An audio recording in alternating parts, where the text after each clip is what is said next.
إن الحمد لله نحمده ونستعينه ونستغفره ونستهديه ونتوب إليه ونعوذ بالله من شرور أنفسنا وسيئات أعمالنا من يهده الله فلا مضل له ومن يضلل فلا هادي له وأشهد أن لا إله إلا الله وحده لا شريك له وأشهد أن محمدا عبده ورسوله صلى الله عليه وعلى آله وصحبه ومن سار على نهجه واقتفى بأثره إلى يوم الدين أما بعد. Ma'asyiral muslimat, para jamaah ibu-ibu Majelis Ta'lim Masjid Darussalam At-Taqwa yang semoga senantiasa diberikan rahmat, keberkahan serta penjagaan oleh Allah Subhanahu wa taala. Alhamdulillah ibu sekalian, kita bersyukur kepada Allah Subhanahu wa taala yang telah melimpahkan kepada kita di siang hari yang insya Allah berbarakah ini kenikmatan-kenikmatan terbesar diantaranya adalah nikmat Islam, nikmat iman, dan nikmat kemudahan untuk selalu istiqomah di atas ketaatan kepada Allah Subhanahu wa taala. Tidak pernah bosan ibu-ibu sekalian, kita berharap dan berdoa kepada Allah Subhanahu wa taala sebagaimana Allah Subhanahu wa taala telah menghidupkan kita semua di atas Islam. Semoga Allah Subhanahu wa taala juga kelak mewafatkan kita semua di atas Islam. Dan semoga seluruh ketaatan yang kita kerjakan diterima oleh Allah Subhanahu wa taala dan Allah jadikan sebagai pemberat timbangan pada hari kiamat kelak. Amin ya rabbal alamin. Salawat dan salam semoga senantiasa tercurahkan kepada Rasul kita, panutan terbesar kita, Muhammad ibn Abdullah Al-Qurashi Al-Hashimi sallallahu alaihi wasallam, beserta seluruh keluarga besar beliau, para sahabat-sahabat beliau radhiyallahu anhum ajma'in, dan orang-orang yang mengikuti beliau dengan baik hingga hari kiamat kelak. Ibu sekalian, saya ingin menyapa terlebih dahulu seperti biasa. Apa kabar semuanya? Alhamdulillah, sehat semua ibu? Masya Allah, udah belanja sembako nih, siap-siap mau puasa nih. Oh belum ya. Kirain siap-siap mau puasa bentar lagi, Masya Allah, belum cair. Oh kirain tanggal 25 udah cair. Soalnya ceria-ceria kelihatannya, soalnya menyalah gitu soalnya. Mudah-mudahan ya meskipun belum cair, sehat walafiat semuanya. Allah mudahkan urusannya ya, dan Allah berkahi kita semua dan keluarga di rumah. Dan di siang hari ini ibu, alhamdulillah kembali Allah Subhanahu wa taala memberikan kepada kita kesempatan yang sangat berharga untuk kembali mengkaji ilmu fiqih. Wabil khusus yang akan kita kaji di siang hari ini adalah lanjutan pembahasan apa? Fiqih puasa Ramadan. Sudah sampai apa ibu pembahasannya kemarin? Baik, safar ada 3 keadaan ya kemarin dan telah kita jelaskan, dan itu masih pada pembahasan tentang hukum puasa Ramadan. Yang mana kewajiban puasa Ramadan ibu terdapat dalam surah Al-Baqarah 183 sampai 185. Kewajiban puasa Ramadan terdapat dalam surah Al-Baqarah 183 sampai 185.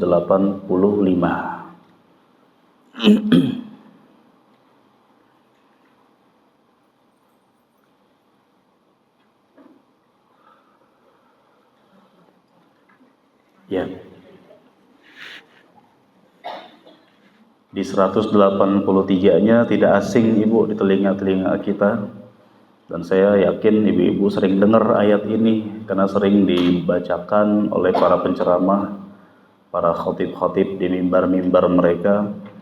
Allah Subhanahu wa taala berfirman, "Ya ayyuhalladzina amanu kutiba 'alaikumus shiyam kama kutiba 'alal ladzina min qablikum la'allakum turhamun tattaqun." Masya Allah, hafal semua nih. Kalau bareng-bareng mah tegas nyebutinnya.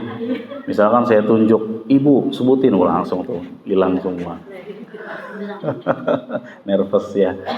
Ibu, kata Allah, wahai orang-orang yang beriman, diwajibkan atas kalian berpuasa. Artinya yang mewajibkan puasa di sini Allah.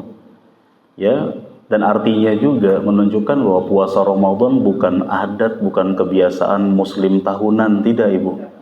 Ini ibadah. Ini perintah dari Sang Pencipta kita. Ya, agar masing-masing di antara kita menjalani ibadah puasa dengan penuh semangat, karena ini perintah Allah, bukan sekedar adat tahunan.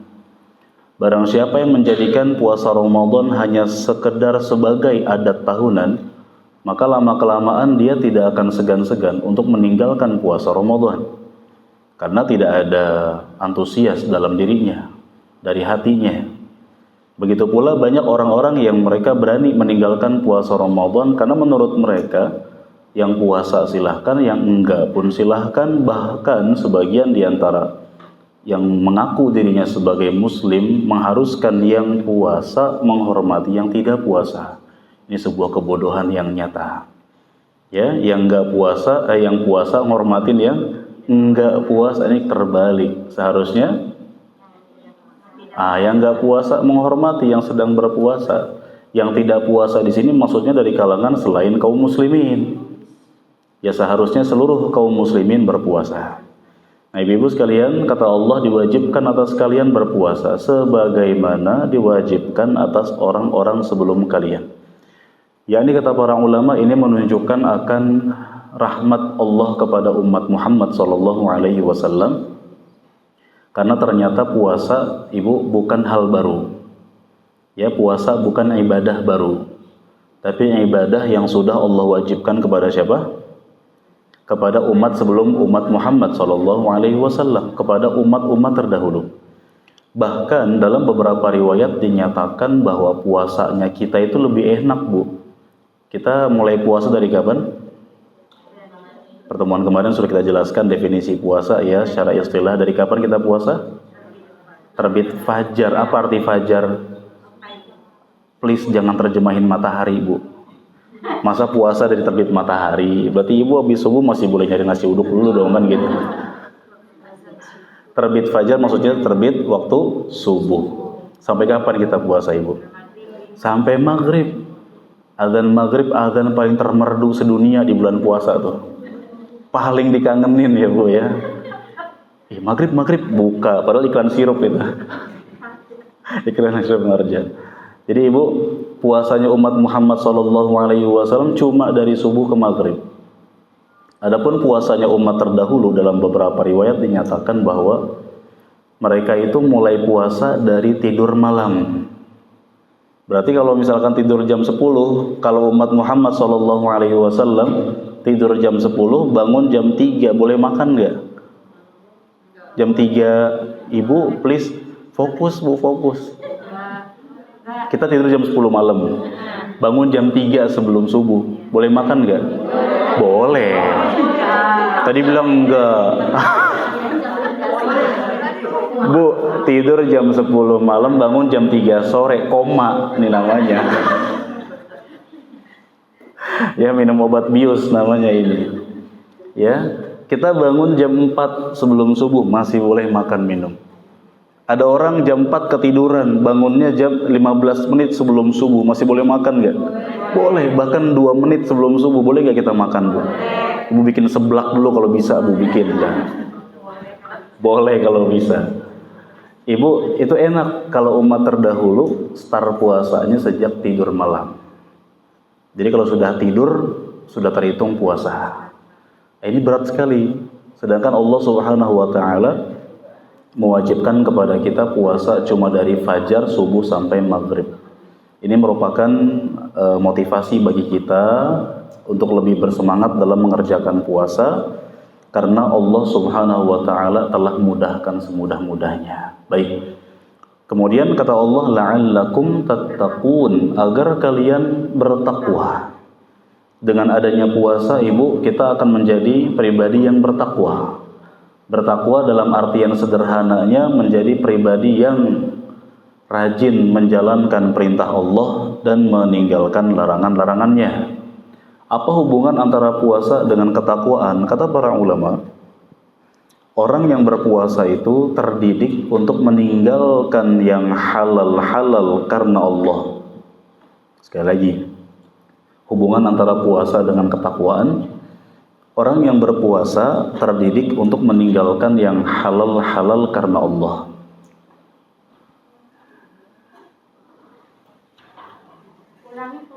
Ulangin, ya saya ulang ke yang 70 kalinya nih. Hubungan antara puasa dengan ketakwaan. Orang yang berpuasa terdidik untuk meninggalkan yang halal-halal karena Allah.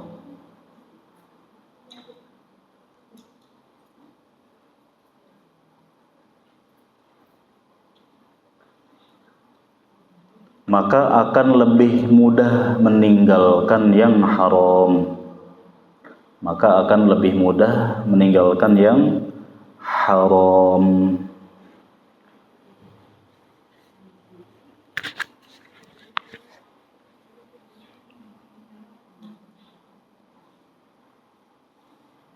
Maka akan lebih mudah meninggalkan yang haram.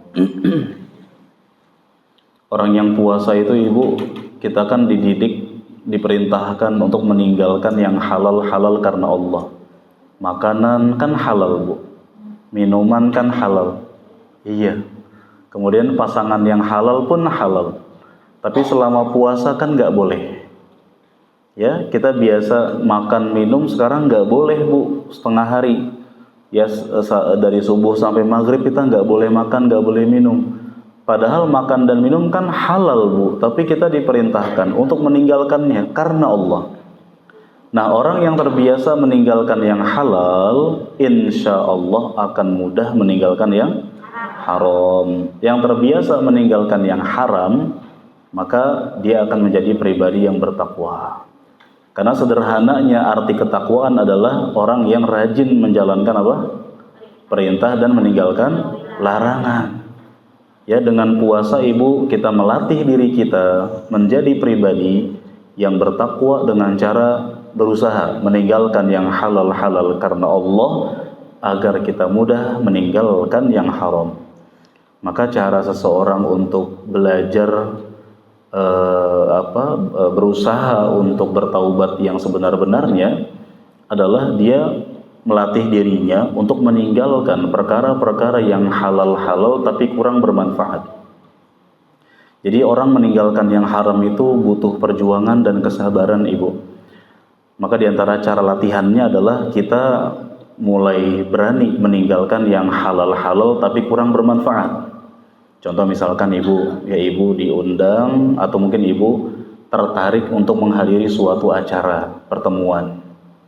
Yang mana sebenarnya kalau Ibu nggak hadir nggak apa-apa banget. Kalau Ibu hadir di acara tersebut pun sebenarnya sejujurnya manfaatnya pun nggak terlalu banyak. Masih banyak kegiatan lain yang lebih bermanfaat yang Ibu harus ikuti, kayak apa? Bermajelis ta'lim, atau mungkin beres-beres rumah, atau mungkin baca Quran, atau baca hadis, dengerin kajian dan seterusnya. Nah, maka diantara cara agar Ibu mudah meninggalkan maksiat adalah berusaha berani meninggalkan yang halal-halal tapi kurang bermanfaat. Contoh lain misalkan nih, Ibu, di hadapan Ibu ada dua benda. Ya, Ibu dikasih pilihan nih. Ada dua benda, ada handphone, ada Quran. Pilih mana coba? Masa Quran saya mau masa saya bilang. Rahasia umum ya. Saya bukannya suuzon, Bu. Saya bukannya suuzon ini, bukannya berbaik sangka ini.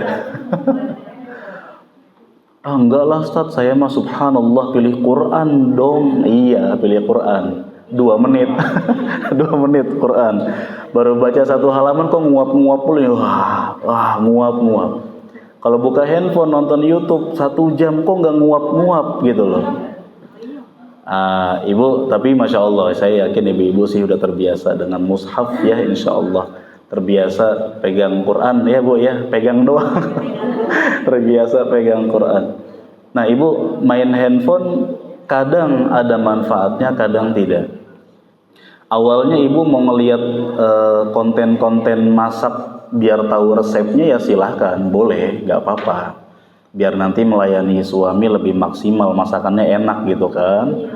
Terus lama-lama malah sibuk lihat ke kolom komentarnya, terus ke tontonan lain yang kurang manfaat. Plus ditambah ada gosip menarik nih, misalkan artis fulan sama fulana mau cerai, langsung dah dilihat beritanya. Ibu, kalau sekiranya tidak bermanfaat, tinggalkan. Meskipun itu halal, meskipun itu boleh. Contoh lain Bu, Sabtu Minggu nih pagi banyak yang jogging, iya nggak sih? Car Free Day, ya pada jalan tuh ke Islamik gitu kan. Nggak apa-apa sih Bu, saya nggak bilang haram, enggak. Tapi kalau sekiranya ibu bisa jalan di tempat di rumah aja, terus keluar keringat juga, menurut saya itu lebih baik. Menurut saya Bu ya. Dengan ibu keluar, apalagi sebagian orang agak latah Bu, pakai seragam atau outfit atau baju olahraga kayak orang-orang, ketat semua Bu.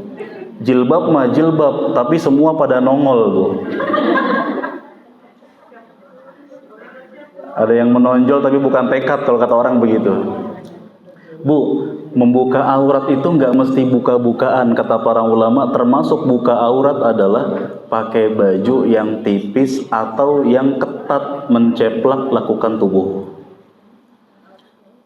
Faktanya Bu, kalau ibu olahraga di rumah, jalan kaki di tempat aja, misalkan 10 menit, keringetan nggak Bu? Banget, apalagi masak di dapur tuh keringetan tuh. Banyak, lebih banyak keringetnya kan. Sedangkan keluar ibu, perempuan itu, kata Nabi SAW, ketika keluar rumah itu akan dihias oleh syaitan. Ibu rapih aja jadi bahan penglihatan orang-orang, apalagi kalau ada ibu-ibu olahraga pakai baju ketat, pasti Bu jadi bahan lihatan laki-laki yang di hatinya ada penyakit. Iya nggak sih? Olahraga boleh nggak Bu? Boleh, tapi kalau sekiranya misalnya olahraga di luar kurang manfaat, ibu tinggalkan yang tidak bermanfaat tersebut. Pilih olahraga di rumah. Boleh nggak olahraga di rumah? Boleh ibu, banyak cara kan gitu. Nyuci piring, kayak iya nyapu, ngepel, nyuci piring. Kan piring-piring nggak mau mandiri tuh, nggak mau mandi sendiri kan, ibu cuciin lah, kan begitu. Kata Nabi SAW, min husni islamil mar'i tarkuhu ma la ya'ni. Di antara ciri-ciri bagusnya Islam seseorang itu adalah ketika dia meninggalkan sesuatu yang tidak bermanfaat. Baik, maka mudah-mudahan ibu dengan puasa yang kita kerjakan, kita terdidik menjadi pribadi yang bertakwa kepada Allah Subhanahu wa ta'ala. Tayyib. Berikutnya kita masuk kepada al-muftirat, pembatal puasa. Pembatal puasa.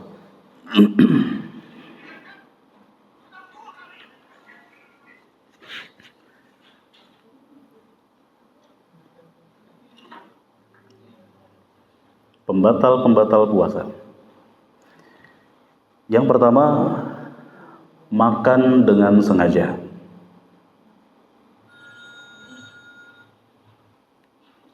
Makan dengan sengaja.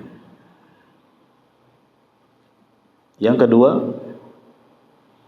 minum dengan sengaja.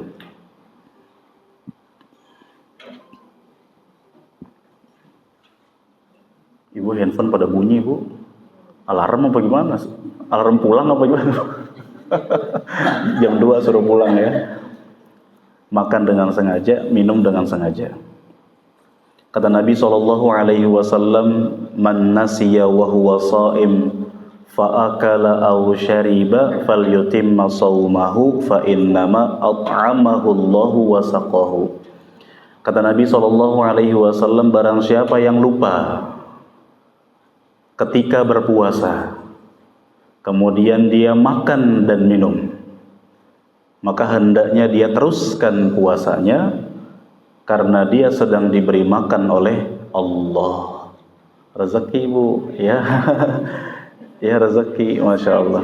Gak sengaja lagi masak, tester 2 mangkok gitu kan, pakai nasi setengah aja nasinya. Kenyang, udah kenyang, seret, baru inget, oh ya lagi puasa Bu, belum minum nih, gimana ya? Kalau pas makannya lupa nggak apa-apa, tapi saya seret Ustadz, pedes lagi, minum sengaja, batal. Bahkan kata sebagian ulama, andai sekiranya Ibu, ada orang bawa buah anggur 100 butir di atas kepalanya pakai nampan, jalan dia makanin sebutir sampai habis 99 butir Bu, nggak sengaja, batal gak puasanya? Enggak batal. Nanggung nih tinggal satu, habisin sekalian. Batal. Yang enggak sengaja enggak batal, yang sengaja batal. Nah, ini rezeki dan kemudahan serta rahmat dari Allah Subhanahu wa taala kepada orang-orang yang lupa. Ya, tapi nggak bisa kita terapkan kaidah ini untuk orang-orang yang lagi memenuhi warteg-warteg yang pura-pura tutup ya Bu di siang hari. Kok pada makan, berbaik sangka, mungkin lupa. Lupa 2 mangkok buat dia makan. Naudzubillah. Nah, Ibu, para ulama berbeda pendapat dalam masalah kalau ada orang yang membatalkan puasa dengan sengaja tanpa uzur. Dia malas puasa, dia sengaja batalin. Emang gak mau puasa dia. Perbedaan pendapat di kalangan para ulama dalam masalah apa Ibu? Dalam masalah apakah dia wajib membayar hutang puasa atau tidak. Pendapat yang saya pilih Ibu, kalau ada orang sengaja batalin puasa, dia gak mau puasa, maka dia tidak perlu mengqadha puasa. Dia wajib taubat. Dia wajib mencari keridhaan Allah dulu.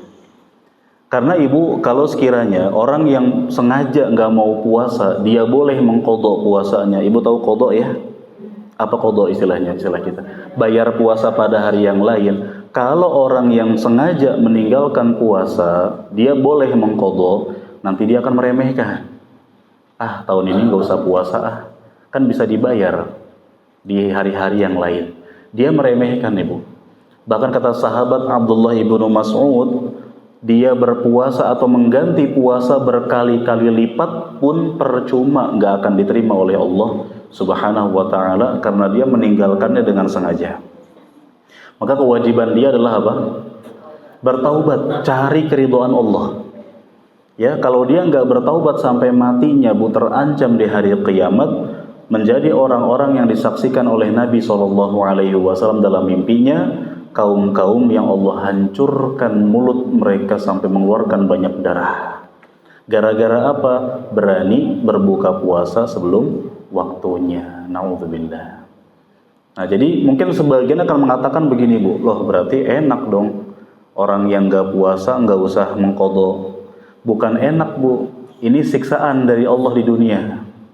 Siksaan apa? Bagaimana maksudnya? Allah tidak ingin dia berbuat ketaatan, yang artinya Allah sedang berpaling dari dia. Ibu, kalau hamba dicuekin sama Allah, gak dikasih taufik, gak dikasih bimbingan dan hidayah, maka ciri-ciri hamba itu akan sengsara di hari kiamat nanti. Na'udzubillah. Ada orang Bu, misalkan begini, dulu rutin baca Quran sehari 1 halaman nih. Semenjak dia sibuk dalam perkara dunia, sibuk bekerja, akhirnya sebulan penuh Bu, nggak pernah baca Quran. Lalu dia merenung nih, kok saya lalai banget ya, sampai nggak sempet baca Quran. Yang harus dia pikirkan bukan cuma itu, dia harus berpikir dan dia harus takut kalau sebab dia nggak sempet baca Quran karena apa? Allah sedang berpaling dari dia. Jangan-jangan dia itu nggak bisa baca Quran bukan sekedar karena sibuk bekerja, tapi Allah Subhanahu wa ta'ala menjadikan dia termasuk hamba yang disesatkan. Na'udzubillah. Barang siapa yang disesatkan oleh Allah, tidak ada yang mampu memberinya hidayah. Maka orang-orang yang meninggalkan puasa dengan sengaja, kata para ulama, nggak perlu mengqadha. Ini siksaan Bu, pedih sekali, dicuekin sama Allah. Kalau gambaran gampangnya gini Bu, Ibu misalkan minta tolong sama anak, nak tolong sapuin halaman. Sekali, iya mah, dia lagi asik begini Bu. Ngapain nih? Nonton kajian dong, kan gak boleh seuzon. Lagi main game Bu. Iya sih mah, bentar mah, lagi nanggung, bentar lagi menang. Nak sapu dulu halaman, keburu tambah kotor nanti. Iya, udah Ibu udah ngomong berapa kali tuh Bu? Udah 10 kali ngomong, dia iya. Akhirnya ibu udah terlanjur kecewa kan, baru dia, mana mah sapunya? Ibu udah kecewa, ibu akan mengatakan, udah gak usah nyapu dah, mamah bisa sendiri. Ibu membiarkan anak gak usah nyapu, ini karena ridho atau karena marah? Marah. Sama Bu, orang yang meninggalin puasa, ninggalin sholat sengaja, kata para ulama gak usah mengqadha. Allah murka kepadanya. Berarti apa kewajiban dia? Cari keridhaan Allah dengan cara apa? Taubat yang sebenar-benarnya. Nah, anak ibu tadi percuma nyapu juga, ibu nggak bakal ridho. Dia nyapu lapangan dong, halaman sekinclong apapun bu, sampai glowing tuh lantai halaman, ibu nggak bakal ridho. Percuma nak, mama udah kecewa. Kewajiban si anak ngapain? Minta maaf dulu ke orang tua, kasihlah bingkisan, logam mulia aja, nggak usah banyak-banyak. 100 gram aja. Ya. Nah, kalau ke Allah kan mana bisa kita bu ngasih persembahan ke Allah, Allah yang ngasih kita segalanya kan begitu. Dalam hal ini dia wajib bertaubat dengan taubat nasuh, taubat yang sebenar-benarnya, yang terkandung di dalamnya 3 hal. 1, menyesal. Ciri-ciri taubat yang serius, yang sebenar-benarnya. 1, menyesal.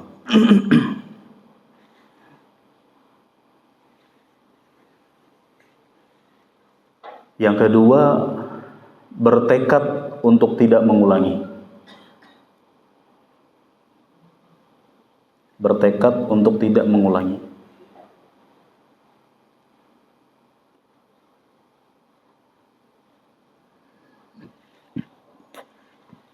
Yang ketiga, meninggalkan dosa secara totalitas.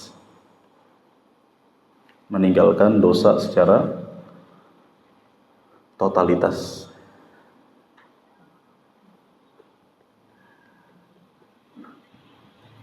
Gak boleh setengah-setengah. Tahun kemarin batal 15 hari. Tahun ini ya udah deh batalnya 5 hari. Enggak boleh. Ya, enggak boleh nyicil. Tahun kemarin suka minum minuman keras 2 botol. Ya udah tahun ini sebotol aja deh. Misal.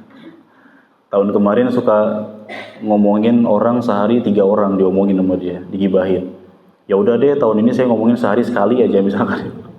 Gak bisa.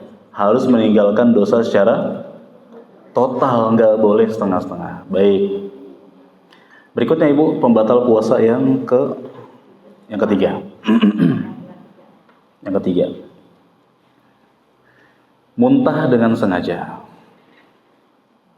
Muntah dengan sengaja.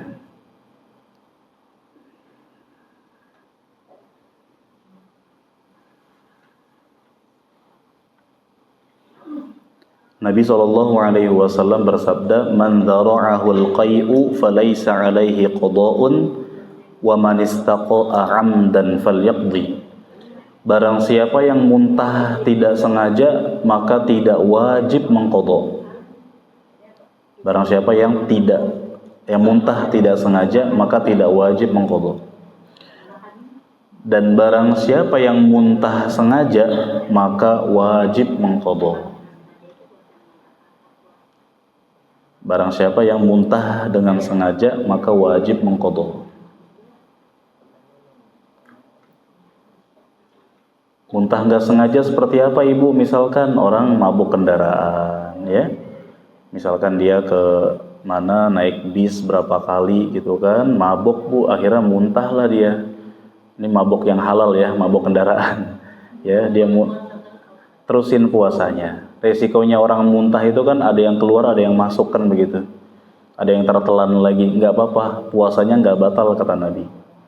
Ya, tapi yang sengaja muntah batal. Loh, emang ada bu orang sengaja muntah? Dirogoh. Ya, niatnya dia sih cuma mau ngambil sisa makanan yang nyangkut bu di gigi. Tangannya masuk ke mulut tuh, aduh kayak ada yang nyangkut nih 2 suap kayaknya kan gitu. Dia mau yang ngerogoh sisaan daging yang nyangkut di giginya bu. Kesenggol amandelnya, muntahlah dia. Dalam hal ini memasukkan tangan ke mulutnya kan sengaja. Berarti ditakutkan dia muntahnya juga muntah karena sengaja, maka batal. Jadi kalau lagi puasa ya jangan macem-macem lah bu, tangannya nggak usah masuk-masuk ke mulut ya, takutnya keluar ya, akhirnya muntah. Kemudian yang berikutnya yang keempat, haid, menstruasi. Haid, pembatal puasa yang keempat, menstruasi.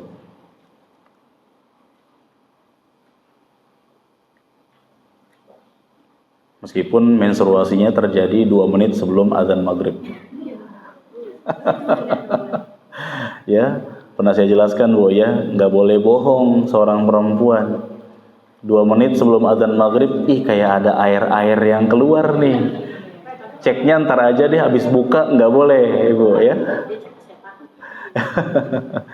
Ceknya habis buka aja, pas habis buka iya ada darah, tapi kayaknya keluarnya pas azan deh.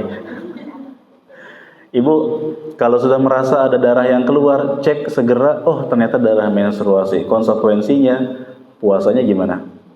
Batal, ya batal. Dan memang itulah ujian buat para perempuan. Bahwasanya mereka mengalami menstruasi yang resikonya nggak bisa sholat, nggak bisa puasa. Dan puasa di hari itu tidak sah, ibu wajib ganti pada hari yang lain. Baik, kemudian yang berikutnya, pembatal selanjutnya, nifas. Nifas. Nifas itu apa Ibu? Darah yang keluar setelah melahirkan. Ya, darah yang keluar setelah melahirkan.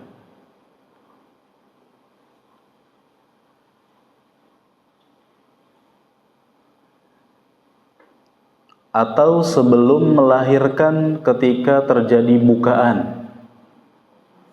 Ya. Atau sebelum melahirkan ketika terjadi bukaan.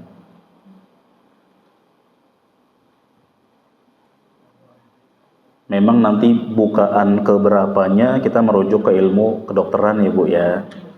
Apakah bukaan 1 atau bagaimana? Bukaan 1 biasanya masih aman, bisa sholat. Nah bukaan kesekian lah, saya juga kurang paham, nggak pernah merasakan juga sih saya juga Bu. Nggak mungkin dong ya, kan ibu yang pernah merasakan ya Bu. Bukan keberapa tuh kira-kira udah mulai darah-darah udah mulai keluar gitu kan, udah mulai ada yang pecah lah kira-kira. Itu kan belum melahirkan Bu, tapi udah bukaan kesekian, udah semakin lebar, itu udah nifas menurut pendapat sebagian ulama. Jadi udah nggak wajib sholat. Bayangin Bu, kepala bayi udah mau keluar, sholat dulu, nggak mungkin kan gitu. Susah, nggak bisa. Termasuk juga dinamakan nifas adalah darah yang keluar setelah keguguran ketika janin berusia 4 bulan. Setelah keguguran ketika janin berusia 4 bulan.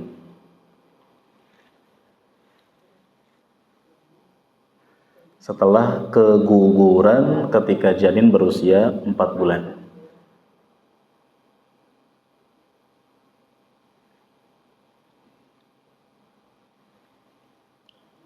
Kenapa harus 4 bulan Ibu? Karena Nabi yang mengabarkan bahwa janin di usia 4 bulan dalam kandungan itu sudah diberikan nyawa oleh Allah. Ya, jadi Nabi SAW pernah bersabda begini Bu, kurang lebih penjelasannya Ibu cukup simak aja. Kita itu 40 hari di perut ibu kita masih berupa nutfah, cairan. Kemudian 40 hari selanjutnya Allah ubah jadi alaqah, segumpal darah. Ya, pertama cairan selama 40 hari, usia 41 sampai 80 hari kita berubah jadi segumpal darah. Lalu Allah ubah 40 hari selanjutnya menjadi segumpal mudghah, daging. Berarti keadaan kita Ibu, usia 40 hari masih berupa cairan, 41 sampai 80 berupa darah, 81 sampai 120 atau 4 bulan sudah berupa gumpalan daging, lalu Allah berikan nyawa. Atas dasar itulah para ulama mengatakan kalau ada ibu keguguran, janinnya sudah usia 4 bulan, maka janinnya tersebut sudah dianggap sebagai manusia. Berarti harus dimandikan, dikafani, dimakamkan di pemakaman kaum muslimin, dan si ibu yang mengalami keguguran tersebut dianggap sebagai wanita nifas, gak wajib puasa. Dan anaknya yang wafat tersebut insya Allah menjadi hijab, penghalang bagi orang tuanya dari api neraka. Ini hiburan ya bagi orang-orang yang Allah ambil anaknya, insya Allah menjadi penghalang bagi orang tua dari api neraka. Baik, nah barang siapa yang nifas maka tidak wajib puasa. Yang berikutnya, pembatal puasa yang ke-6, onani. Onani. Odading.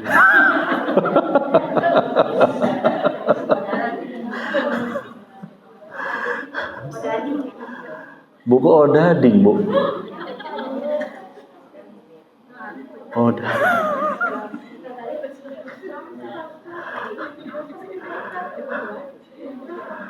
Onani. Onani itu maaf, mengeluarkan sperma dengan sengaja. Mengeluarkan sperma dengan sengaja. Maaf, masturbasi, ya. Atau bahasanya para ulama tuh seseorang menikahi tangannya. Ya. Mengeluarkan sperma dengan sengaja. Atau seseorang menikahi tangannya sendiri. Onani istilahnya, Bu, ya. Bahasa Arabnya istimna. Ya, istimna. Yang bilang odading istighfar. Pembatal puasa odading. Ya iya, enggak cuma odading, Bu. Nasi uduk, ya kan, bakso. Pembatal juga, enggak cuma odading, ya. Siang-siang, ya. Biasa tidur siang, ngaji. Ibu, ini penting ya, Bu, ya. Jadi orang-orang yang berani menyalurkan syahwatnya dengan tangannya sendiri lalu keluar sperma, pendapat sebagian ulama batal. Pendapat lain mengatakan tidak batal karena tidak ada hadisnya yang terang-terangan menyatakan barang siapa yang onani maka batal, tuh nggak ada, kata sebagian ulama.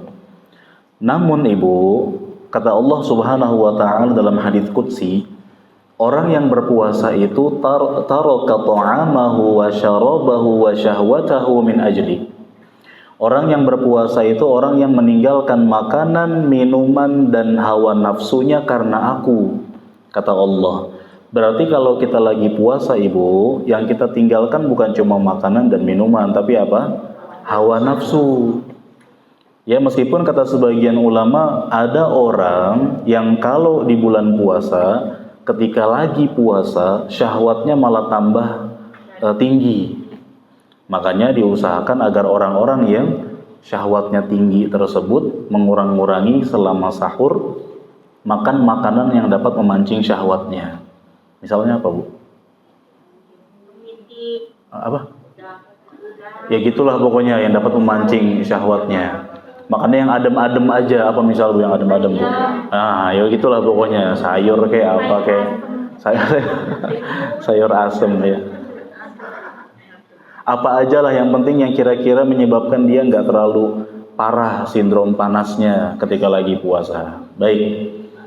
Ya, jadi orang yang berpuasa dianjurkan meninggalkan hawa nafsunya selama puasa. Berikutnya, yang keberapa, Ibu? Yang ketujuh. Di antara pembatal puasa adalah berniat membatalkan puasa. Berniat membatalkan puasa.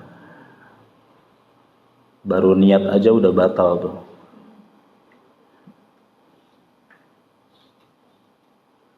Meskipun kadang kayak bercanda ya, Bu, usahakan tinggalkan candaan-candaan yang bermakna ingin membatalkan. Lagi puasa nih misalnya, lagi puasa gitu kan. Aduh, ngelihat botol Sunlight jadi ingat sirup melon misalkan gitu. Kayak mau minum rasanya, kan kayak bercanda tuh. Tapi di hatinya kayak ada unsur keseriusan gitu loh, Bu. Maka berniat membatalkan puasa udah batal.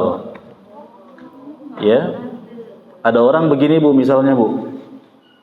Aduh, saya gak enak badan nih, gak enak badan. Kayaknya batalin aja deh. Kayaknya gak kuat nih sampai maghrib, saya mau batalin aja. Datanglah dia ke apotek, Bu, mau beli obat. Sampai di apotek, kok saya kayak sembuh ya? Nggak jadi deh, nggak jadi batalin. Tapi tadi sebelumnya dia udah terbesit, saya kayak mau batalin aja deh. Maka karena dia sudah terbesit mau membatalkan puasa, meskipun nggak jadi batal, maka batal puasanya. Berarti apa, Bu? Nggak usah niat-niat membatalkan dulu. Nggak enak badan nih, coba puasa dulu aja. Beneran nggak enak badan, mau buka ya silahkan. Tapi kalau sekiranya belum mau buka, pokoknya jangan sampai ada niat-niat untuk membatalkan. Malamnya nih misalkan ibu ditelepon ya sama temen, yuk kita jalan-jalan yuk ke puncak. Oh ke puncak safar nih, berarti orang safar boleh buka kan? Sok-sokan paginya nyarap kan saya mau safar jam 8 pagi ditelepon ibu safarnya nggak jadi. Berarti apa bu? Jangan main membatalkan dulu, jangan niat membatalkan dulu sampai benar-benar safarnya tuh jadi. Ya ibu yakin jadi safarnya, udah dipesenin tiket misalnya, insya Allah jadi safarnya kan begitu. Dan jangan ibu berniat membatalkan sampai benar-benar ibu yakin mau batalin. Ya, sampai juga berlaku kepada pekerja keras bu, pekerja berat. Dia punya tugas yang sangat berat selama bekerja ketika puasa. Untuk pekerja berat, kata para ulama, puasa dulu aja. Puasa dulu, di tengah-tengah pekerjaan dia kayak mau pingsan, maka dia boleh buka sebagai orang sakit. Tapi kalau ternyata dia puasa dulu nih Bu, dia puasa. Di siang harinya ternyata Allah kuatkan dia. Sampai akhirnya maghrib datang dia masih kuat. Maka alhamdulillah. Maka nasihat untuk para pekerja berat adalah jangan niat membatalkan puasa dulu. Sampai benar-benar lemah. Di sebagian pabrik memang sangat-sangat berat Bu. Masya Allah sampai sebagian mereka kayak mau pingsan. Nah boleh tuh buka. Nanti mengganti pada hari yang lain. Tapi bagi yang belum capek, jangan niat berbuka dulu, kerja dulu aja. Karena bisa jadi Bu, menurut hitungan dia bahwa dia akan capek parah nih. Ternyata pekerjaan hari itu nggak sebanyak hari-hari biasanya. Akhirnya Allah kuatkan dia sehingga dia tetap bisa puasa dengan sempurna. Baik. Yang berikutnya. Yang keberapa?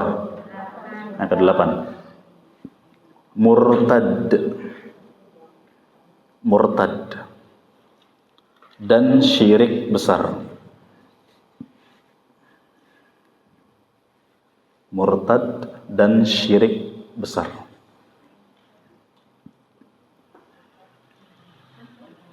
Lagi puasa dia murtad Bu. Misalkan dia puasa nih jam 9 pagi dia murtad. Kalau dari Islam Bu, jam 9 pagi, jam 10 pagi taubat dia. Jadi murtad cuma 1 jam. Dan selama murtad dia puasa, dia nggak batalin Bu. Lalu jam 10 pagi dia syahadat lagi. Teruskan nggak puasanya Bu? Enggak, udah batal gara-gara murtadnya. Sama dengan orang yang melakukan syirik besar. Apa syirik besar? Menduakan Allah. Nyembah ke Allah juga, nyembah ke selain Allah juga. Contohnya apa Bu? Orang yang datang ke dukun. Bukan dukun beranak ya, itu halal boleh dukun beranak. Melahiran minta bantuan dukun beranak boleh, nggak apa-apa. Ada orang lagi puasa, dia juga dagang Bu. Tapi biar dagangannya laris, dia datang ke dukun. Kan ngeselin Bu, ya. Minta keuntungan kepada syaitan. Terus ngeselinnya para dukun juga nggak cuma membuat dia untung, tapi kompetitor atau saingan dagangnya bangkrut, iya nggak sih? Banyak kayak gitu. Makanya kalau di zaman Nabi ada dukun, Nabi akan hukum dipenggal kepalanya karena begitu nyebelinnya para dukun.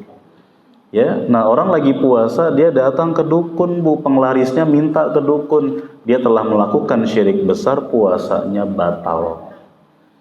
Atau dukun tapi puasa misalkan.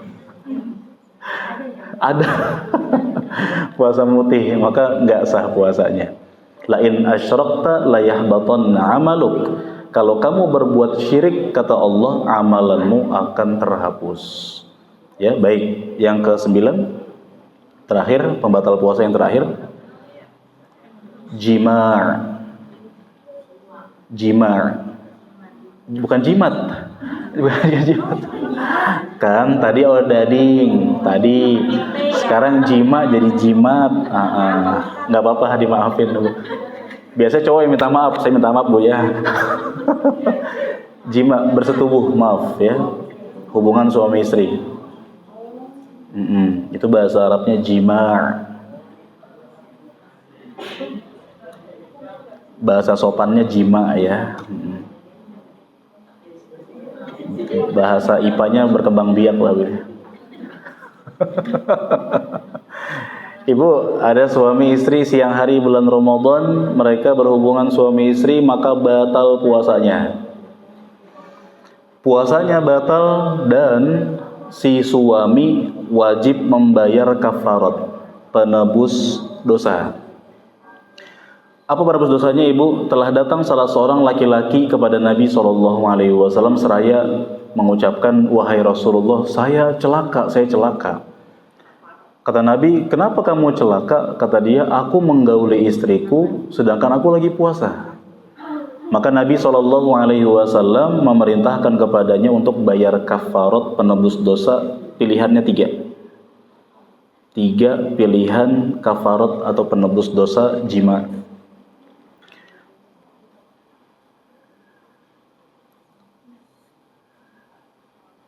1. Membebaskan budak.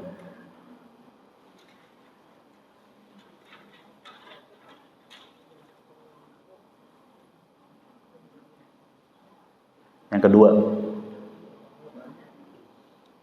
ini pilihan ya Bu, boleh milih. Yang kedua, berpuasa 2 bulan berturut-turut. Lumayan ya, 1 hari aja nggak tahan dia. Berpuasa 2 bulan berturut-turut, nggak boleh jeda ya, berturut-turut. Yang ketiga, memberikan makan kepada 60 orang miskin. Memberikan makan kepada 60 orang miskin.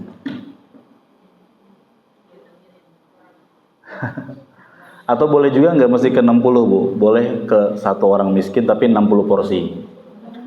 Ya, jadi totalnya 60. Nggak mesti di hari yang sama, tapi tiap hari supply makannya sampai 60 porsi. Ya, sehari kasih makan sampai 60. Ya Ibu, yang biasa dimakan sehari-hari aja. Misalkan ada orang biasa makan ya makan apalah misalkan gitu ya, maka ya, kasih yang makanan yang layak. Boleh paket, nggak mesti mewah dan jangan juga dipelit-pelitin Bu ya. Misalkan nasi aja lah sama kuah roiko misalkan begitu. Ya, yang standar pertengahan. Nggak mesti sehari 3 kali, berapapun yang penting jumlah porsinya berapa? 60. Ya, jumlah porsinya 60. Baik. Laki-laki ini ditanya sama Nabi, apakah kamu punya budak yang bisa kamu bebaskan? Enggak punya, wahai Rasulullah. Pilihan kedua, kata Nabi, kamu bisa enggak puasa 2 bulan berturut-turut? Enggak bisa, wahai Rasulullah. Kata Nabi, kalau begitu kamu harus memberikan makan kepada 60 orang miskin. Enggak bisa, wahai Rasulullah. Nah, Nabi pun diam Bu, Nabi diam saat itu. Tiba-tiba ada orang ngasih Nabi hadiah berupa kurma sepanci. Kata Nabi, mana tadi yang nanya? Saya wahai Rasulullah, nih berikan ke 60 orang miskin, kata Nabi. Kata dia, wahai Rasulullah, tidak ada 2 rumah yang miskin di Madinah, melainkan akulah yang termiskin. Nabi dengar gitu Bu, sampai ketawa beliau. Kalau gitu kasih makan ke keluarga kamu. Jadi boleh ngasih makan ke 60 orang miskin, boleh juga ke 1 orang miskin selama sebanyak 60 porsi. Terserah mau di 1 hari kek, mau setiap hari 1, silakan. Nah, ini dibayarkan oleh suaminya aja, istrinya tidak. Ya, meskipun Ibu ada perbedaan pendapat di kalangan para ulama, itu pasti ada. Tapi pendapat yang saya pilih, yang bayar suaminya aja. Kenapa? Karena rata-rata yang punya uang adalah suaminya, yang bekerja adalah suaminya. Kecuali ada pasangan yang suaminya nggak punya uang, yang punya uang istrinya, istri bantu, boleh, nggak masalah. Baik, itulah dia Ibu pembatal puasa. Kita masuk kepada poin yang dibolehkan ketika berpuasa. Yang dibolehkan ketika berpuasa. Ibu, saya izin kamar mandi dulu ya. Izin ya. Ibu jangan pulang dulu tapi. Saya izin.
yang dibolehkan ketika berpuasa. Yang dibolehkan ketika berpuasa, yakni yang tidak membatalkan puasa. 1.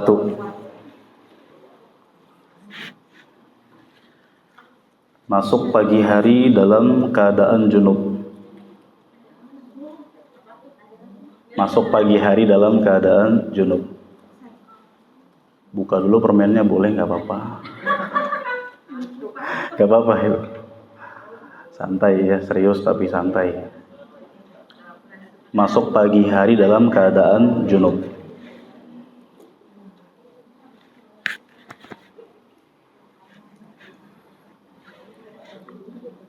Aisyah radhiyallahu anha pernah bercerita, ibu Nabi SAW, beliau pernah masuk pagi hari dalam keadaan junub karena menggauli istrinya.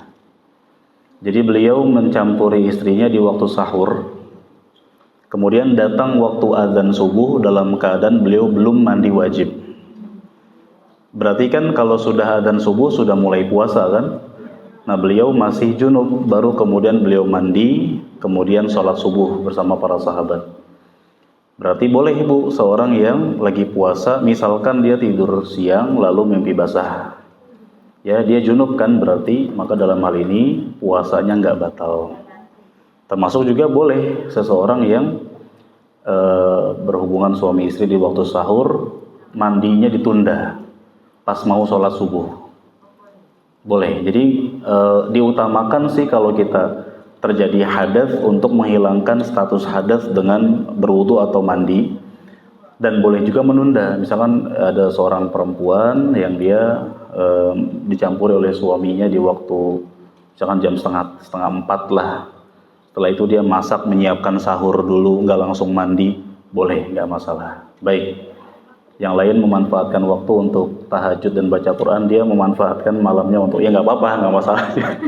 Nggak usah dibahas ya Pak Ibu ya. Baik, nggak apa-apa, ya halal. Yang kedua Ibu, yang dibolehkan selama puasa adalah mencium istri dan bermesraan. Mencium istri dan bermesraan.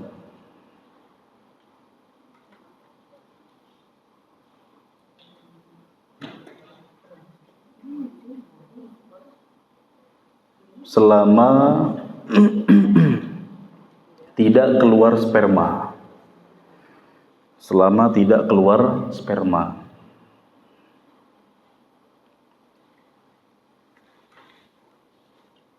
Aisyah radhiyallahu anha menceritakan Nabi SAW mencium istri dan bermesraan dengan Aisyah, dan Nabi itu sedang puasa, dan beliau, kata Aisyah, amlakakum li'irbih.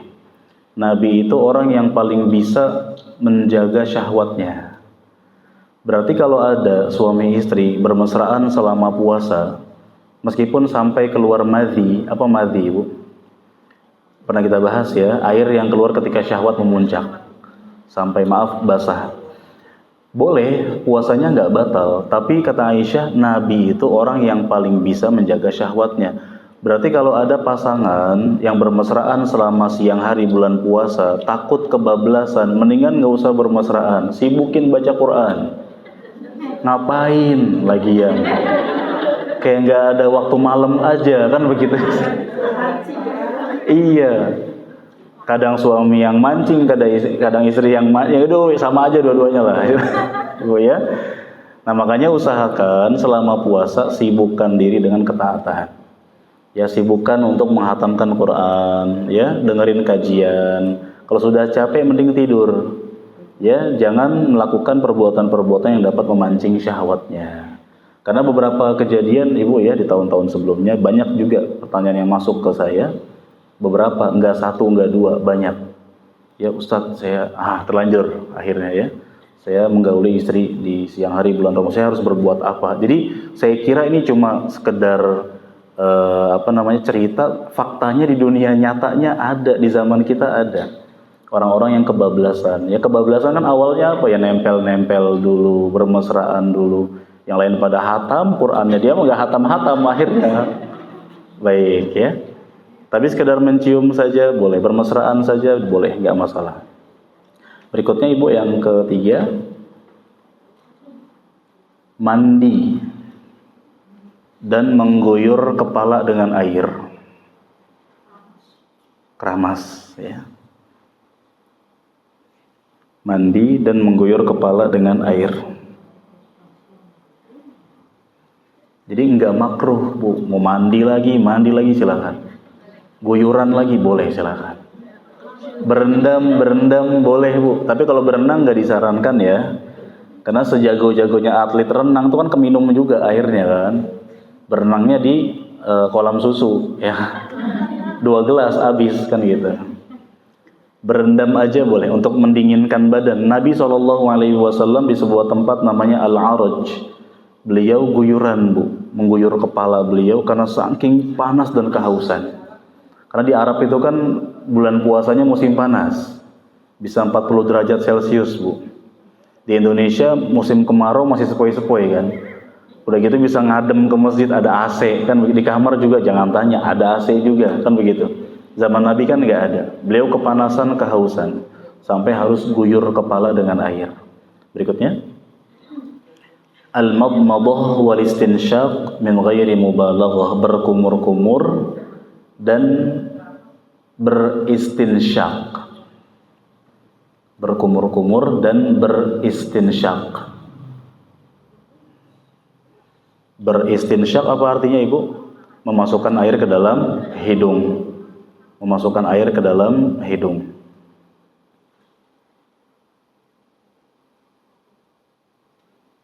Tanpa berlebihan. tanpa berlebihan. Berkumur-kumur dan memasukkan air ke dalam hidung tanpa berlebihan. Kan ketika wudu pasti ada kumur-kumurnya, ada istinsyaknya. Ini boleh, tapi nggak boleh berlebihan. Kata Nabi SAW, berlebihanlah kamu dalam beristinsyak kecuali ketika kamu sedang puasa. Ibu boleh kumur-kumur untuk menyegarkan mulut ya, menghilangkan bau mulut kumur-kumur lagi. Silahkan. Yang penting amanah. Kumur-kumur 3 keluarnya. Kumur-kumur pakai kuah bakso lagi kan ibu. 3 keluarnya 1. Baik ya. Yang kelima, mencicipi makanan. Ah, seneng nih. Mencicipi makanan untuk kebutuhan. Belum selesai ibu. Tadi dulu, jangan senang dulu. Belum selesai. Belum selesai.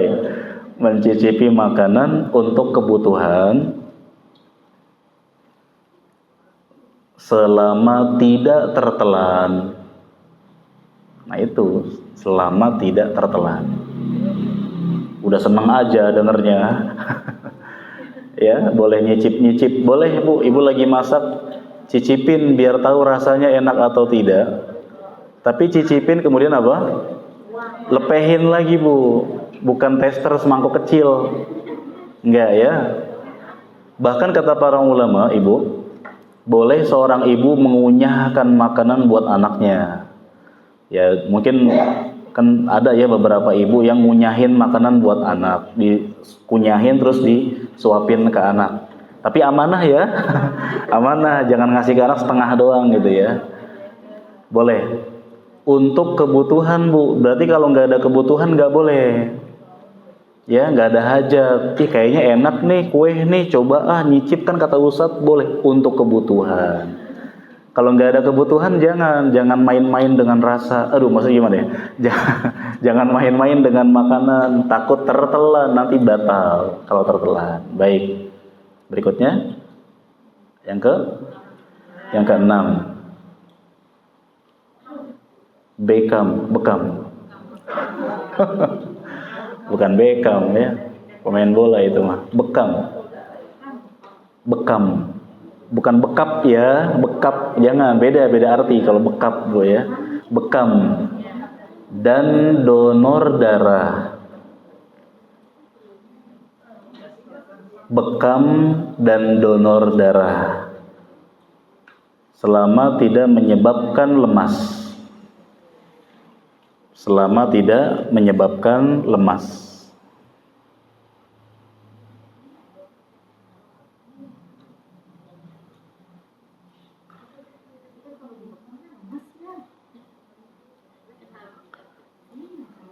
Emang iya bu lemas? Nah berarti kalau yang lemas batal. Iya, jadi kalau Nabi SAW bersabda begini bu, aftarul hajim wal mahjum. Yang membekam dan yang dibekam batal kata Nabi. Terapisnya, pasiennya batal. Karena dulu kan alat bekam itu masih manual. Kata para ulama, cara bekamnya kan, kalau sekarang kan ada alat, ada kopnya, ada alat nyedotnya. Kalau dulu kan manual, disedot pakai mulut bu. Yang membekam tuh capek, yang dibekam juga capek. Selesai bekam sama-sama lemes tuh berdua. Lebih lemes lagi kalau nggak bayar nih.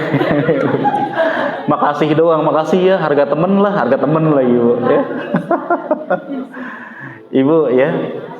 Tapi kalau tidak lemas, dia udah biasa, nggak apa-apa. Makanya Nabi pernah bekam ketika Nabi sedang puasa. Maka ada baiknya bekam atau donor darah, termasuk fasdu, totok darah, ngeluarin darah, ada baiknya di malam hari aja. Ada orang kalau lagi puasa dia mau donor darah, secara hukum boleh. Tapi orang kalau habis donor kan sempoyongan bu, oleng gitu kan. Meskipun dia udah gajian nih, tapi kan oleng gitu. Nah kan biasa dikasih apa tuh kalau orang habis donor bu? Kasih susu, makanan kan untuk mengembalikan kekuatannya. Ada baiknya malam hari aja. Lanjut, berikutnya yang dibolehkan, memakai celak. celak mata, ya. Iya, apa namanya? Ya celak. Iya, buat mata, Bu. Sifat, ya udahlah terserah bahasanya apa, sifat, memakai sifat apa terserah Ibu. Ibu, kok dibahas celak sih? Iya, karena dulu Nabi SAW dan para sahabatnya itu ada yang memakai celak terbuat dari batu ithmit, nama batu. Nabi pakai di mata ganjil 3 atau 2. Itu kadang-kadang batu ithmit itu kalau dipakai di mata ada min-minnya di tenggorokan. Mungkin sekarang juga ada Bu ya, celak yang kalau dipakai mungkin ada rasa minnya ke tenggorokan gitu loh. Nah, jadi dibahas oleh para ulama, meskipun celak ada rasa di tenggorokannya enggak batal. Enggak apa-apa. Termasuk semakna dengan celak Bu, dandan. Ibu lagi puasa skincarean, pakai lipstick atau lip balm atau pakai yang buat hand body, boleh, nggak apa-apa, nggak masalah, ya. Berikutnya yang keberapa? Yang ke-8, memakai obat tetes mata dan telinga. Memakai obat tetes mata dan telinga.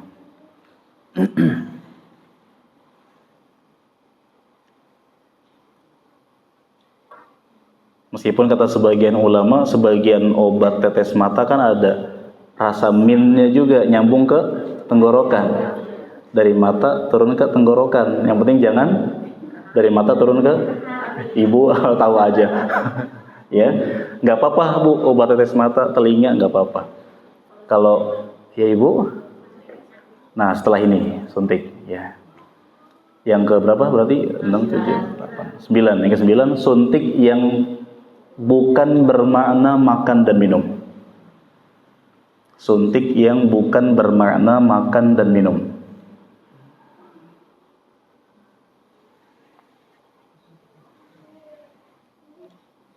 Sebagian ulama membolehkan vaksin, boleh, ya. Kemudian ya beberapa jenis vaksin.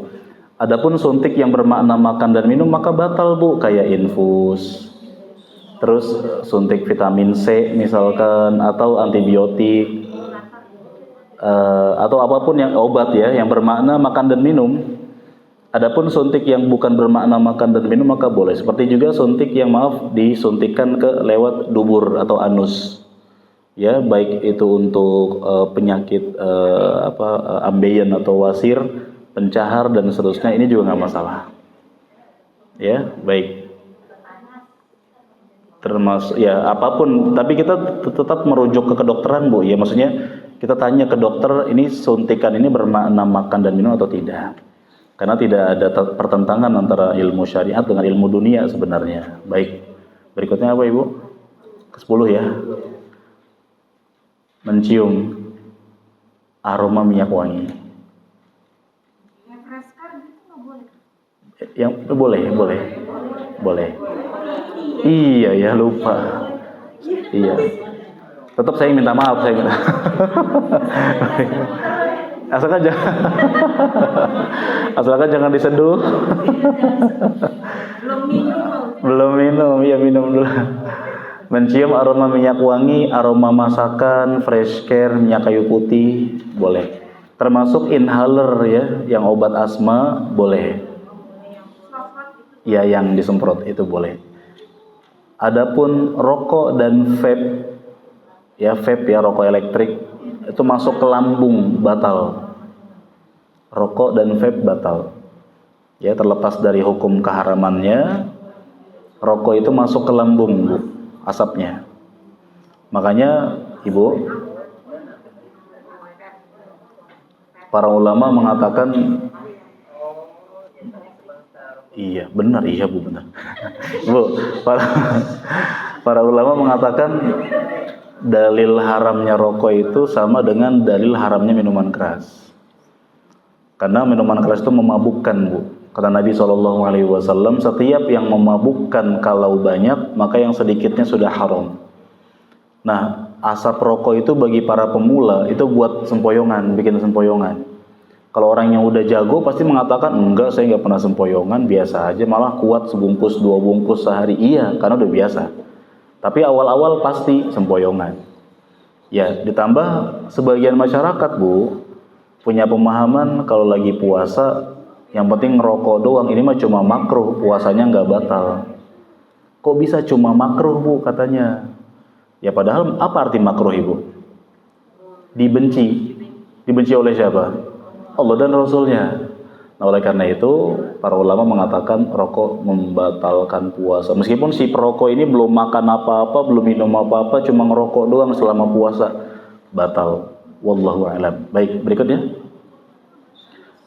Yang dibolehkan yang ke-11, as-siwak, menyikat gigi. Menyikat gigi.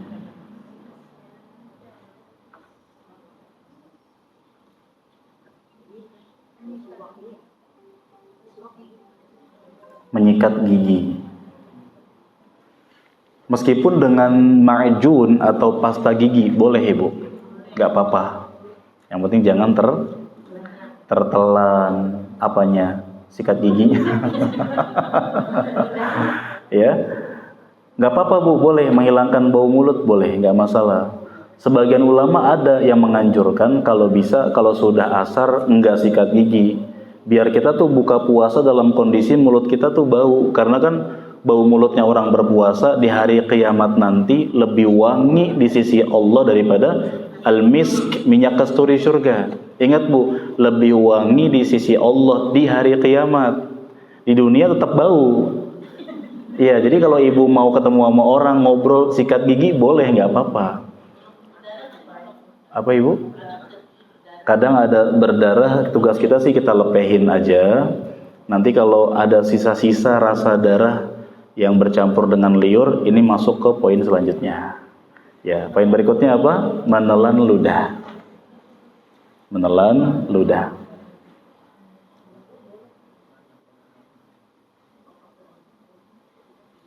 Sebagian ulama memakruhkan, maaf, ingus. Ya, kalau ludah boleh, tapi kalau ingus sebagian ulama memakruhkan, membenci karena mengandung penyakit, ya.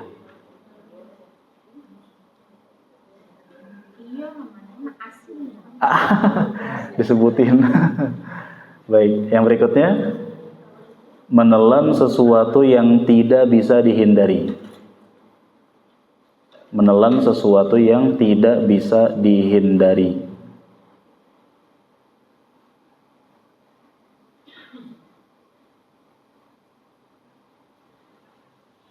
Kayak apa, Bu? Rasa-rasa makanan, minuman bercampur sama ludah, tertelan nggak apa-apa. Ada sisa makanan kecil banget nggak bisa dilepehin, bercampur bersama liur, tertelan nggak apa-apa. Misalkan ada orang lagi sahurnya minum sirup jeruk, Bu. Dia nggak langsung sikat gigi pas mau sholat subuh. Ya, setelah subuh di lidahnya ada rasa-rasa makanan yang pernah ada, gitu dah. Ada rasa yang tertinggal. Tertelan sama air liur, Bu, boleh, nggak apa-apa. Kan nggak ada kesengajaan dia sisain buat pas puasa, kan nggak masalah. Kalau dia mau hindari dengan sikat gigi, boleh juga. Baik. Terakhir, yang dibolehkan ketika puasa adalah makan, minum, muntah, dan jima tidak sengaja. Makan, minum, muntah, dan jima tidak sengaja. Makan, minum, muntah nggak sengaja masuk akal. Jima nggak sengaja tuh gimana? Ya, baik. Ada, Bu, begini, Bu. Kasus jima nggak sengaja dan nggak batal. Contoh, suami istri bercampur di waktu sahur, ya, berhubungan di waktu sahur. Mereka berdua ngira belum adzan subuh, kan nggak benar-benar nggak tahu. Jadi mungkin dia tinggal di lingkungan yang masjidnya jauh, atau dia di apartemen yang nggak ada suara adzannya. dia ngelihat jadwal sholat, jadwal tahun kemarin gitu loh. Setahu saya masih 10 menit lagi, padahal udah 10 menit yang lalu azannya. Selesai kok ternyata salah lihat jam, dia nggak tahu, nggak batal. Tapi jangan diterusin. Jangan udah tahu nih salah, jangan diterusin. Termasuk juga misalkan suami istri bercampurnya dia kira udah maghrib. Maghrib nih. Nah, yang lain buka dengan kurma, dia bukanya agak lain nih, kan gitu. Dia menggauli istrinya di waktu kirain udah maghrib padahal belum. Gak sengaja Bu, sama sekali gak sengaja. Dalam hal ini karena gak sengaja maka tidak batal. Ya kan gak sengaja. Ya semua hal atau semua bentuk ketidaksengajaan maka tidak batal. Wallahu a'lam. Baik, itulah dia perkara-perkara yang boleh selama puasa Ibu. Terakhir banget Ibu, orang-orang yang boleh tidak berpuasa. Poin baru ya. Orang-orang yang boleh tidak berpuasa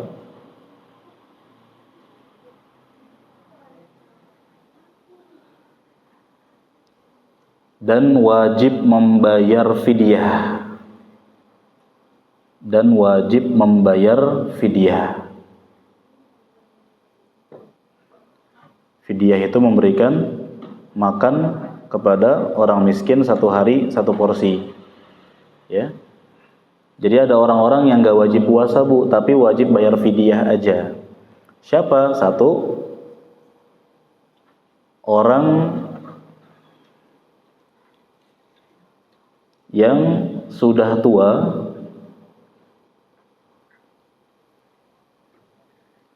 dan tidak mampu berpuasa. Orang yang sudah tua dan tidak mampu berpuasa.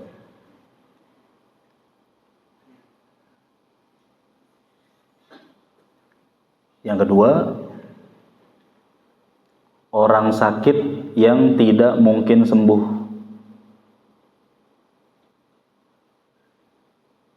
Orang sakit yang tidak mungkin sembuh. Tidak mungkin di sini maksudnya sembuhnya lama banget, Ibu. Yang ketiga, wanita hamil. Wanita hamil.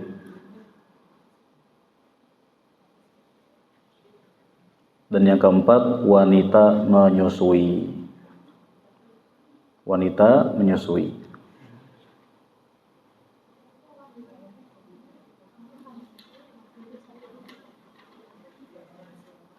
Baik, Ibu, jadi kan dalam Al-Baqarah 183 sampai 185 itu kan disebutkan orang yang boleh berbuka puasa dan wajib menggantinya berupa puasa juga, diantaranya orang sakit dan musafir.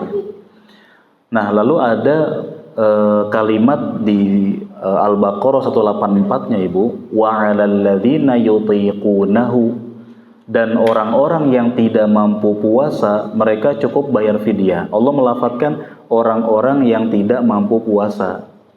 Para ulama Bu berselisih pendapat, siapa nih orang-orang yang dikategorikan sebagai kelompok yang gak bisa puasa. Maka pendapat yang kita pilih, orang yang dikategorikan sebagai kelompok yang gak bisa puasa, satu siapa tadi? Orang yang sudah tua dan gak mampu puasa. Ibu, syaratnya gak mampu puasa, karena gak semua orang tua itu lemah ya. Jadi ada orang yang udah tua tapi semangat, 80 rasa 30, enggak 30 juga. Jadi semangatnya maksudnya Bu ya. 80 tahun tapi masih tahajud, masih terus rutin baca Quran, masih bisa puasa.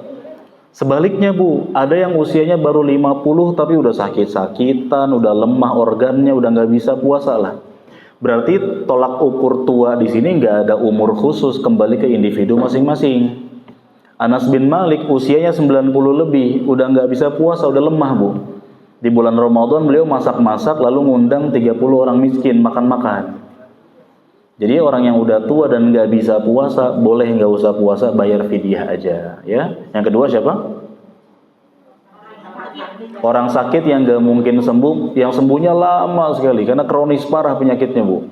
Nungguin sembuhnya lama, maka dia boleh nggak usah puasa, bayar fidyah aja. Ya, apapun penyakitnya ya yang menyebabkan dia nggak bisa puasa sama sekali, kebocoran pada lambung atau usus atau apapun dia nggak bisa puasa, bayar fidyah aja. Yang ketiga siapa? Wanita hamil ya. Ini pendapat Abdullah bin Umar, Abdullah bin Abbas. Abdullah bin Umar punya anak perempuan lagi hamil lalu puasa, kata Abdullah bin Umar batalkan dan bayarlah fidyah. Nah ibu, wanita hamil dan wanita menyusui memang kami akui ada perbedaan pendapat di kalangan para ulama. Bu, begini bu, wanita hamil, wanita menyusui, para ulama tuh beda-beda pengelompokannya. Ada di antara ulama yang mengelompokkan wanita hamil dan menyusui sebagai orang sakit. Karena mereka kan pusing-pusing, mual-mual kayak orang sakit kan. Resikonya wanita hamil, wanita menyusui berarti harus bayarnya puasa, bukan fidyah. Pendapat kedua mengatakan wanita hamil, wanita menyusui dianggap sebagai orang sakit juga, orang yang gak mampu puasa juga, berarti double. Bayar puasa juga, fidyah juga. Pendapat yang lain. Pendapat lain mengatakan, pendapat yang kita pilih, yang saya pilih, Abdullah bin Umar, Abdullah bin Abbas, wanita hamil dan menyusui dikategorikan sebagai orang yang gak mampu puasa, kayak orang tua tadi itu. Ya, meskipun ada ulama mengatakan enggak, mereka bukan dianggap itu, dianggapnya sebagai orang sakit, ya silahkan. Kata kedokteran, kata ilmu kedokteran, nggak apa-apa wanita hamil, wanita menyusui puasa, nggak mengganggu janinnya, kata mereka. Ya nggak masalah, silahkan. Perbedaan pendapat itu ada, tapi pendapat yang saya pilih ditambah kondisi wanita kan beda-beda. Ada yang kuat, ada yang enggak. Dan ibu mungkin yang dan pernah merasakan gimana pas lagi hamil. Bayangkan bu harus puasa. Lagi hamil enggak puasa aja, kadang pas awal-awal positif tuh ya, morning sickness itu menyiksa sekali bu. Makanan apa aja nggak masuk kan gitu, muntah lagi. Sebagian perempuan harus diinfus bahkan. Nah ada yang sampai pingsan berkali-kali karena nggak kuat, suruh puasa, ya sudah. Ya maka wallahu alam, pendapat yang saya pilih wanita hamil, wanita menyusui cukup bayar fidyah. Wallahu alam. Itulah dia beberapa pembahasan seputar fikih puasa yang ringkas bu ya. Semoga bermanfaat dan mencerahkan. Jika ada pertanyaan silakan. Boleh yang mau tanya?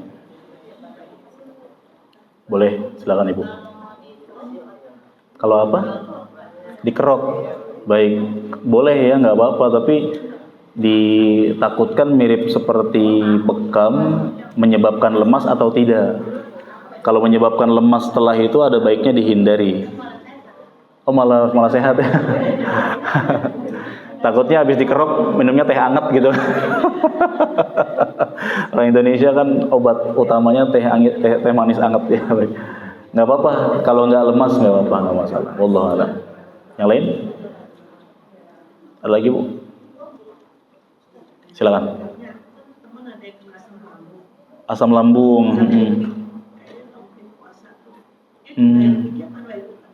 Nah maka tergantung kondisi ibu. Kalau asam lambung dalam artian memang belum terlalu parah misalnya, berarti beliau masuk dalam kategori orang yang sakit parah dan ada kemungkinan sembuh.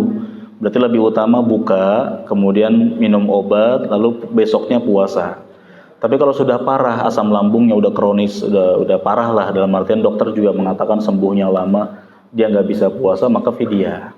Nggak mandang umur ya bu, nggak mandang umur, mau masih muda, mau sudah tua. Kalau penyakitnya parah, nggak bisa puasa, maka fidyah aja.